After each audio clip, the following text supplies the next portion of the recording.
Today, I'm reporting 643 new cases of COVID-19. There are 249 people in Toronto in hospital with COVID-19, and 48 are in the ICU. What the numbers tell us is more important than what the numbers add up to. 643. It's a big number, the highest I have reported to you. And it is something to think about very carefully. But I also want you to think about it in context. First, remember that case counts fluctuate. Last Monday, we reported 331 new COVID-19 cases. Over the last week, case counts have fluctuated from that low of 331 up to today's 643, but generally in a range between the high 400s and the mid 500s. The case counts are concerning in any measure, but quite variable from day to day. Second, the virus takes time to incubate, and symptoms take time to emerge. The infections we're seeing lately occurred now a week or even 2 weeks ago.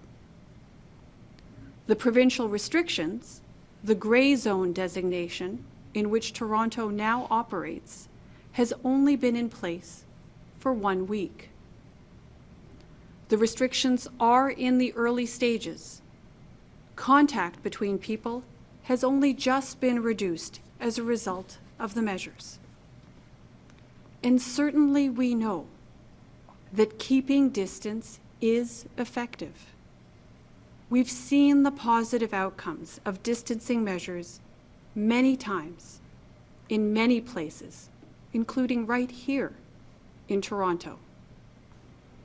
Time is needed to get a full picture as the new measures take effect. Finally, testing also plays a part in case counts, and we know that in the last couple of days, there have been around 55,000 tests per day completed.